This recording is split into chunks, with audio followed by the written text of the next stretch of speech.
Ahlan.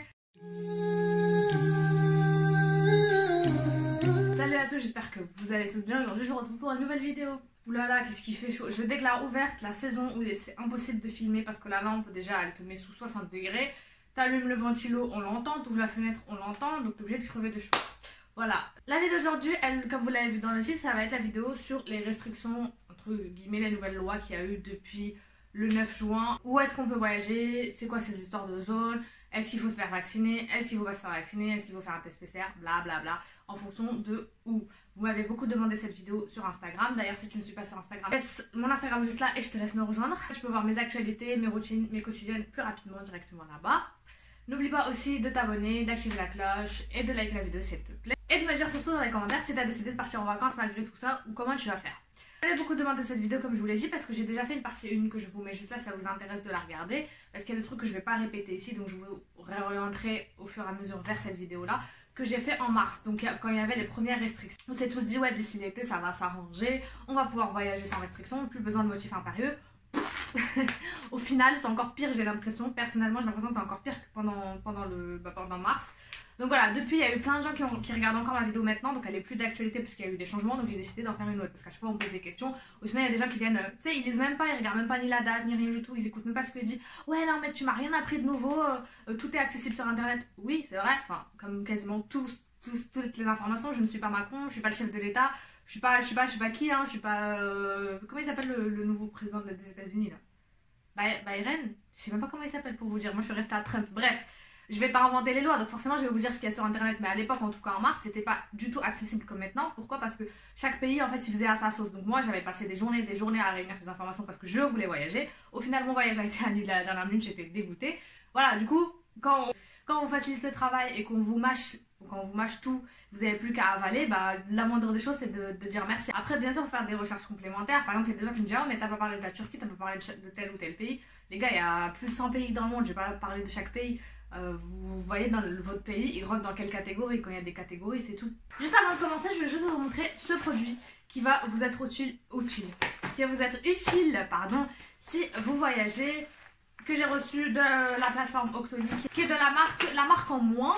Donc la marque en moins c'est quoi? C'est une marque qui fait des produits d'entretien pour la maison beaucoup plus naturels. Ils enlèvent tous les trucs chimiques, ils enlèvent tous les trucs qui servent à rien tout simplement, et ils sont surtout transparents. Tout est fait en France, vous savez ce qu'il y a dans vos produits, dans vos lessives, parce que tout est marqué sur les packaging. C'est assez simple, il n'y a pas de packaging inutile avec plein de trucs. Mon mari au début m'a dit mais c'est chelou quand même, c'est clair, c'est net, c'est précis, j'ai envie de te dire. Et du coup moi j'ai choisi la lessive. Pourquoi? Parce que du coup je vais pouvoir vous en parler en rapport avec cette vidéo, étant donné que quand on parle de voyage, là regardez, si jamais vous n'avez pas, si vous voulez prendre votre lessive parce que vous avez des problèmes d'allergie, parce que vous voulez prendre une lessive hypoallergénique, vous savez ce qu'il y a dedans, vous voulez pas acheter une lessive dans un pays étranger, là, je sais pas combien, des fois c'est cher, bah regardez, ça rentre dans un sac à main tout simplement. En plus vous avez genre beaucoup de doses.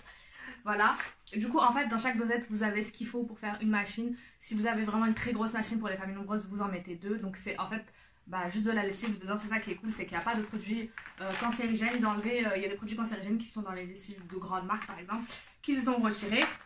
Et vous avez vraiment toute la liste d'ingrédients ici.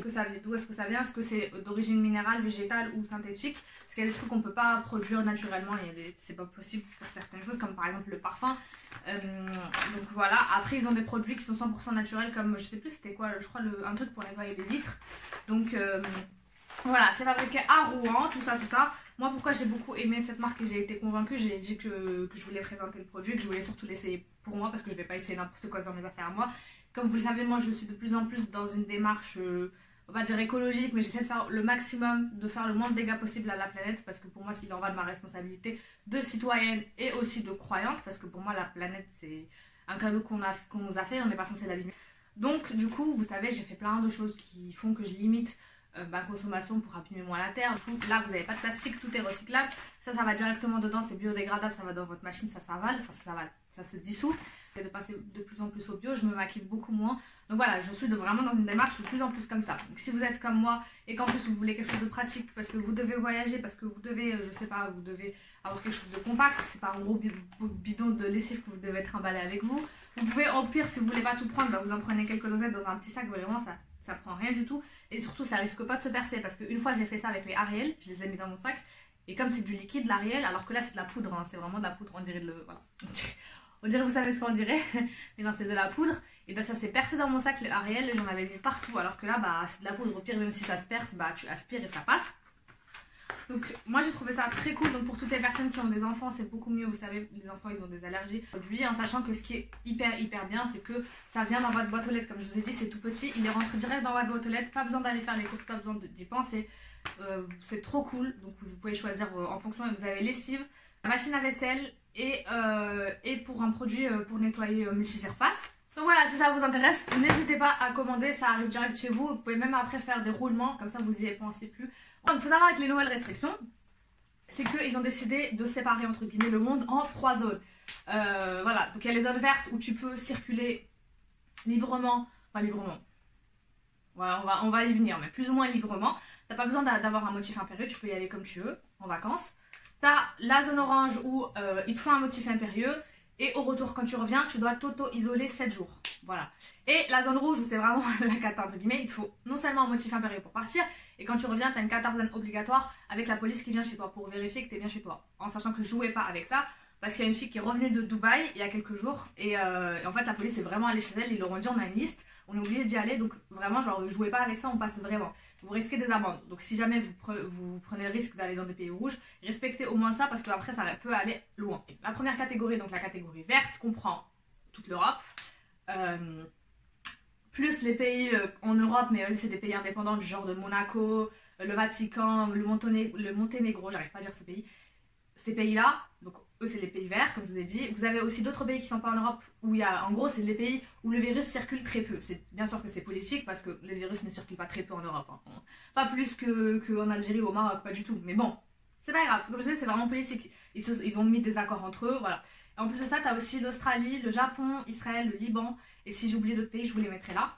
Donc en gros, ça c'est les pays où tu peux y aller tranquille, sans motif impérieux. Sauf qu'il te faut un test PCR. De toute façon, les tests PCR, il les faut partout. Donc il te faut un test PCR de moins de 72 heures. Voilà. Du coup, tu fais ton test PCR et tu vas tranquillement. Voilà. Donc pas besoin de motif impérieux, tu veux prendre l'avion, donc tu veux aller en Hollande ou tu veux aller en Suisse, bah, tu fais juste ton test et tu y vas. Donc que tu sois vacciné ou pas. Après, franchement, eux-mêmes, ils sont pas d'accord. Parce que par exemple, là, mon père, il devait aller en Corse. L'agence lui a dit, il faut absolument que tu fasses ton test PCR, même s'il est vacciné. Alors que quand il est arrivé à l'aéroport, il a galéré pour faire le vaccin et tout, parce qu'on est dimanche. Et il arrive à l'aéroport, on lui a dit, bah non, vous êtes vacciné, vous n'avez pas besoin de test PCR. Donc moi, je vous conseille de le faire, vous perdez rien. Vous y allez 72 heures avant, vous faites votre test, comme ça vous avez vos résultats, même si vous êtes vacciné. Voilà, vaut mieux prévenir que guérir. Mais apparemment, dans certains cas, mais je vous conseille vraiment pas de jouer avec ça. Parce qu'on sait très bien, les vacances, des fois, on met 2000 € dedans. Tu vas pas aller commencer à jouer 2000 € pour un test PCR que tu payes même pas, vaut mieux le faire. Même si c'est vachement chiant, je suis d'accord avec vous. Ensuite, là, c'est les pays les plus faciles. Donc l'Europe, retenez bien ça parce qu'on va en avoir besoin pour le reste. Vous allez comprendre pourquoi. Ensuite, vous avez les pays dits orange. Donc c'est beaucoup de pays dans le monde. Vous avez une bonne partie de l'Afrique. Je vous mettrai la carte, comme ça vous le visualiserez plus parce que j'ai pas tout en tête, bien sûr, c'est logique.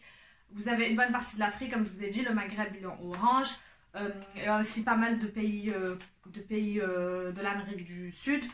Vous avez des pays asiatiques aussi, donc voilà, il y a plein de pays comme ça où en gros ils sont en zone orange. Donc ces pays-là, qu'est-ce qu'il leur faut? Il faut un test PCR de moins de 72 heures comme tout à l'heure, mais il faut aussi un motif impérieux. Donc les motifs impérieux, on en avait déjà parlé dans la précédente vidéo qui était en mars. Moi je pensais vraiment, j'étais naïve, je pensais qu'ils allaient enlever les motifs impérieux, qu'on pourrait voyager ailleurs que dans l'Europe.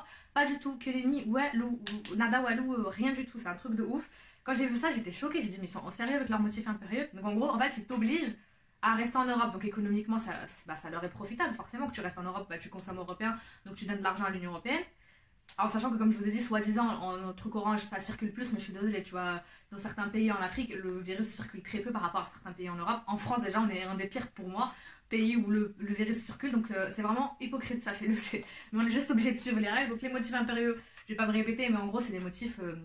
Voilà, impérieux, ça veut dire que tu n'as pas le choix, tu es obligé d'y aller. Donc tu as plusieurs motifs. Tu as pour le travail, voilà. Donc sachant si vous êtes... parce qu'il y a beaucoup qui disent mais comment les influenceurs ils arrivent à voyager? Quand tu es influenceur, souvent tu es suivi par une agence ou alors tu es auto-entrepreneur ou là, comme moi. Donc en principe tu peux signer des auto-attestations pour toi. mais tu dois montrer plusieurs papiers pour montrer vraiment que tu es auto-entrepreneur et que tu n'as pas inventé ça de ta tête. Moi, j'ai pas envie de me risquer à ça, je te mens pas, même si j'ai normalement le droit de dire que je vais dans ce pays pour travailler, pour soit commercer, soit pour produire du contenu, parce que oui, c'est un travail, même si certains ont du mal à l'imaginer. Donc voilà, surtout que tu travailles en partenariat des fois avec des agences de voyage et tout.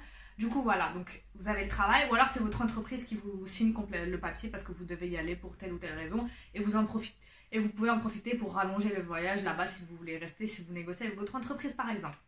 Premier cas. Deuxième cas, cas de santé vraiment majeur, donc si vous devez vous faire opérer dans ce pays-là, si vous avez un truc important à faire, pareil, il vous faudra un cachet du médecin. Mais prendre les motifs impérieux, moi je vous dis, si tu tombes sur quelqu'un de relou, même si c'est à la base bon, il peut te dire non, donc moi je vous conseille grave pas de faire ça. Mais il y en a qui arrivent à passer avec, donc je vous explique quand même. Après, troisième motif, donc s'il y a un motif impérieux familial, donc dans ce pays, si vous avez quelqu'un qui est mourant, qui est malade, qui est très malade, quelqu'un de proche, vous devez fournir des certificats aussi. Si aussi vous partez habiter dans ce pays-là, donc par exemple moi demain j'ai envie d'habiter en Algérie définitivement, donc il faut que j'aille au consulat algérien, déclarer comme quoi je veux changer d'adresse pour l'Algérie, dire que je vais résider là-bas, et là dans ce cas-là, ils vous laissent partir. Bref, il faut vraiment vous renseigner avec vos consulats, et là je ne peux pas détailler pays par pays parce qu'on va encore me saouler, oui, et c'est tel pays, tel pays. Il faut vraiment que vous appelez les consulats, vous allez galérer, c'est sûr. N'ayez pas crainte, si c'est expliqué après comment faire pour y aller quand même. Donc, motif impérieux, si vous arrivez à partir même avec ce motif impérieux, sachez qu'au retour, c'est pas fini parce qu'au retour, vous faites 7 jours d'auto-isolement. Donc, vous devez rester chez vous, enfermé 7 jours. En principe, il n'y a pas de vérification pour les trucs orange. Mais voilà, quand même, essayez de respecter l'autoconfinement 7 jours. Et par contre, ce qui est plutôt bien, entre guillemets, enfin même si je trouve ça vraiment nul, parce qu'au début, c'était là, oui, les vaccins, c'est pas obligatoire, mais au final, c'est obligatoire, entre guillemets. En tout cas, si tu veux avoir la paix, c'est ce qu'ils essayent de montrer, en fait, entre guillemets. Si tu es vacciné et que tu veux partir en zone orange, tu n'as plus besoin de motif impérieux et tu n'as plus besoin de t'isoler. Donc en gros, tu es vacciné, bah, tu peux aller en Égypte par exemple, ou tu peux aller au Maroc tranquillement, tu n'as pas besoin de prendre la tête, de motifs impérieux, de machin. Donc voilà, si vous êtes vacciné, bah, vous pouvez y aller. Donc ça me fait chier qu'on t'oblige en fait à faire un truc de ta santé pour pouvoir voyager dans un pays que t'aimes. Genre tu vas aller au Mexique, bah, tu es obligé d'être vacciné par exemple. Voilà, du coup, ça c'est pour les pays orange. Ensuite on a les pays rouges où là vraiment ils sont classés rouges, soi-disant parce que ça circule de ouf. Par exemple, ils ont mis la Turquie, je suis désolée, la Turquie c'est un des pays où, ok, le virus circule comme partout, mais ils sont, enfin moi pour avoir été en Turquie en mars 2020, quand le Covid venait de commencer, ils étaient déjà en avance par rapport à la France, tout le monde avait des masques, alors qu'en France on n'a pas eu de masque jusqu'en juillet. C'était hyper sécurisé, ils font hyper attention, ils ont confiné plusieurs fois, ils font des trucs assez stricts. Enfin, je suis désolée, tu me dis que la Turquie c'est moins sécuritaire qu'être en France, moi je suis pas d'accord. Pour moi la France, je cours plus de danger en France pour choper le virus qu'en Turquie, mais bon. Encore une fois, on ne me demande pas mon avis parce que je suis pas Macron, c'est pour ça que je vous apporte aucune information de plus que ce que vous trouverez sur internet. Mais on va dire que je vous facilite l'information. Et du coup, oui, il y a la Turquie, ça je le sais, il y a d'autres pays, je vous mettrai la liste. Et donc, pour ces pays-là, ça se corse encore plus. C'est que, en fait, vous devez avoir un test PCR, encore une fois, un motif impérieux comme pour les zones oranges, sauf qu'en plus de ça, quand vous rentrez, vous devez faire 14 jours de quarantaine, mais genre sérieuse, vous bougez pas de chez vous, même pas pour sortir acheter vos trucs. Et il y a la police qui vient chez vous vérifier que vous êtes bien chez vous. Voilà, j'ai dit chez vous 3 fois, 5 fois, mais voilà. Donc, bref, voilà. Du coup, je vous ai fait la cartologie à peu près pour que vous compreniez. Donc, en fonction d'où est-ce que votre pays est, encore une fois, je vous mets la carte là et je vous la mets en lien en barre d'infos, donc vous regardez bien. Personnellement, en tout cas, parce que moi aussi je regarde les vacances et c'est la même galère qu'en mars, j'ai encore passé des nuits blanches à regarder, à essayer de comparer, de regarder les vols et tout. Ce que je vous conseille et ce que beaucoup de gens font pour éviter tout ce qui est motif impérieux et contrôle au retour, c'est tout simplement de passer par un pays européen. Parce que comme si vous avez bien écouté ce que je vous ai dit, les pays européens, tu peux y aller tranquillement parce que tu es en zone verte, il suffit juste de faire un test PCR. Donc il suffit de prendre, soyez attentifs, je vous l'avais déjà dit dans la première vidéo, je vais le redire pour être clair, il faut que ça soit 2 billets séparés. Il ne faut pas que ça soit une escale, il faut que ça soit 2 billets séparés. Ça veut dire en gros tu prends un billet Paris, on va dire tu décides de faire une escale entre guillemets. On va pas dire une escale, c'est carrément un transit parce qu'une escale c'est vite fait, un transit c'est un peu plus long. Donc un transit par Francfort, ton pays où tu veux aller. Moi par exemple je voulais aller en Égypte où j'étais vraiment trop chaude. L'Égypte ça a l'air vraiment bien, je vais aller à Hurghada. Mais ça se complique un petit peu parce qu'il fait apparemment très chaud et j'ai peur de ne pas supporter parce que je fais beaucoup de malaise. Pour aller à Hurghada, en fait il faut que vous regardiez vraiment, vous allez sur le site, vous allez sur Skyscanner et vous regardez où est-ce que vous pouvez faire des escales. Par exemple, de Francfort, c'est vrai que tu peux pas aller à Hurghada, tu peux aller en Turquie si tu veux. Mais à Hurghada, il faut que tu passes par la Suisse. Et c'était... comment s'appelle cette ville? Ah merde, j'ai oublié le nom. J'ai oublié le nom de la ville en Suisse où il fallait passer. Parce que tu peux passer et là, tu auras un vol direct pour aller à Hurghada. Donc pour éviter de faire 36 000 escales, parce que des fois tu vas à Francfort, de Francfort il va te faire repasser par Paris pour repasser après, c'est trop compliqué. Donc il faut que tu trouves un pays qui va directement de ce pays-là au pays où tu vas aller. Tu vas aller au Mexique par exemple, il faut que tu regardes où est-ce qu'il y a un aéroport européen qui va directement du Mexique. Donc toi tu vas de la France au pays européen et ensuite au Mexique. Pareil pour Hurghada, donc comme je vous ai dit c'était la Suisse mais je me rappelle plus du tout la ville. C'était pas Genève, c'était une autre ville, je l'ai oublié. Mais bon bref. En tout cas, voilà, vous avez compris. Donc il faut faire un transit par le pays. Moi, ce que je voulais faire avec mon mari, parce qu'il déteste les escales en mode t'attends 4-5 heures à l'aéroport, il supporte pas ça. Ce que vous pouvez faire, c'est tout simplement en fait aller par exemple en Suisse en train, comme ça vous prenez pas la tête. C'était 3 heures pour aller dans la ville que je me rappelle plus comment elle s'appelle. Vous dormez là-bas, vous vous reposez, vous pouvez rester même 1 ou 2 jours si vous voulez. Après, attention au test PCR parce qu'il faut que ça soit 72 heures. Donc, au pire, il faudra refaire votre test en Suisse. Il faut faire très attentif à ne pas vous tromper hein, et à bien compter les heures. Et après, vous allez tranquillement après dans votre pays, en Égypte ou autre. Vous pouvez profiter. Comme ça, pas besoin de motif impérieux parce que vous êtes parti de Suisse. Et quand vous revenez, c'est pareil. Parce que si vous revenez direct de Hurghada à Paris, ils vont voir que vous êtes revenu direct et ils vont vous dire soit auto-isolement, soit ils vont vous mettre en quarantaine 14 jours en fonction de si c'est rouge ou orange. Donc il faut vraiment faire Paris, Suisse, Suisse, Hurghada, Hurghada, Suisse, Suisse, Paris. C'est hyper chiant, mais c'est comme ça. Il y a même des filles qui par exemple font des escales, enfin ils sont obligés de passer par exemple par la Turquie pour aller à Hurghada. Mais le problème c'est que la Turquie, je ne peux pas y aller directement parce que la Turquie n'est pas un pays européen, je le répète. Il n'est pas dans l'Union Européenne, même si c'est à moitié en Europe, on va dire, enfin un quart, même pas un quart, un petit bout en Europe. Donc, si tu dois passer par exemple par Istanbul, tu es obligé de faire Paris, Allemagne, Allemagne, Istanbul, Istanbul, Hurghada. Si je disais à mon mari, il va me dire c'est même pas la peine qu'on parte en vacances, on va passer notre journée dans l'avion, mais il y a des filles qui le font. Moi, je vous conseille de passer directement par la Suisse. Je sais pas s'il y en a qui ont peut-être pas vu. Voilà, je sais que les billets étaient, je me rappelle plus, je crois 400 € en tout, 400 ou 500 € en comptant les billets de train pour aller de Paris en Suisse et après de Suisse Hurghada. La seule solution qui est, malheureusement c'était déjà la solution que je vous proposais en mars et c'est encore la seule solution que je peux vous proposer. Je pensais vraiment honnêtement partir tranquillement en paix, où je voulais au Mexique, ou je sais pas où est-ce que je voulais partir. Et en fait pas du tout. J'étais choquée de me dire qu'il y a encore des motifs impérieux. Voilà, après au début j'étais tellement désespérée, j'ai pris la liste des pays verts, il n'y en a pas beaucoup. Je me suis dit je vais essayer de trouver autre chose hors Europe parce que j'ai pas envie de rester encore en Europe. L'année dernière j'avais déjà fait l'Europe, ça m'a gavé, j'ai envie de partir loin. Donc en fait il n'y a pas grand chose, les pays qui sont ouverts, enfin les pays où tu as le droit d'aller, c'est des pays qui sont pas ouverts, genre l'Australie, le Japon, ils veulent pas de nous, oui le virus ne circule pas là-bas, mais ils veulent pas de nous parce qu'on est des gros pouilleux entre guillemets les Français pour eux parce que on est plein de virus.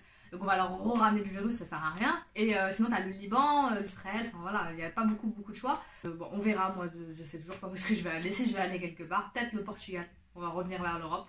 Je me dis comme ça on est plus proche, je me dis en fait toujours on sait jamais. Mais voilà, mais sachez que les choses évoluent, c'est ça le problème, c'est que ça se trouve dans un mois vous allez regarder cette vidéo. Et en fait il y a encore d'autres pays qui étaient zones vertes, qui sont passées zone orange, ou l'inverse, c'est comme l'Italie en mars. Moi je devais aller dans une ville où c'était zone verte, tranquille, je pouvais y aller comme je voulais, à Rome. Et en fait, ils l'ont passé carrément zone rouge ou orange, donc vous ne pouvez plus du tout y aller. Alors que 2 jours avant, c'était bon. Donc en fait, ça peut grave changer. Donc je vous conseille vraiment, si vous avez déjà pris vos billets, même si c'est pour aller au Maroc ou dans vos pays d'origine. Perso, nous les Algériens, de toute façon, dans tous les cas, on n'y va pas parce que de tous les cas, l'Algérie ne veut pas de nous. Mais les autres, en tout cas, il faut que vous changiez vos billets et que vous ne partiez pas de la France parce que vous avez risqué trop gros. Même si vous pensez que ça va passer motif impérieux en essayant d'amadouer un peu le policier, je vous jure, des fois vous tombez sur des relous de service qui veulent un peu vous montrer, genre, parce que quand ils ont l'uniforme, ils ont un peu le complexe, ils se sentent plus, ça y est, ils se sentent plus pétés. Ils se prennent pour je sais pas qui, ils veulent péter plus haut que l'air derrière, comme dirait ma grand-mère. Et du coup, big up mamie. Et du coup, ils vont essayer de vous impressionner. Donc il vaut mieux changer, d'appeler votre compagnie, si c'est déjà réservé, vous appelez votre compagnie et vous demandez à changer d'aéroport de départ et vous partez d'un pays européen. Je pense que ça a été clair. J'espère que j'ai répondu à la plupart de vos questions. En tout cas, c'est pour l'instant comme ça et pas autrement qu'on peut partir. J'espère que d'ici, ils ont dit que dans les prochains mois, ça va évoluer, blablabla. Moi, je sais pas si ça vous a aidé ou ça va encore plus déprimé. Vous me direz en tout cas dans les commentaires où est-ce que vous allez. Mais j'ai vu que la plupart partent en Europe. Je pense qu'il vaut mieux pas prendre de risques, on ne sait jamais avec eux. Pas de me dire ce que vous en avez pensé dans les commentaires, de venir me rejoindre sur Instagram et surtout de vous abonner si vous ne me connaissez pas. Quant à moi, il me reste plus qu'à vous dire de prendre soin de vous, de vos proches. Je vous fais des gros bisous et je vous dis à bientôt dans une prochaine vidéo.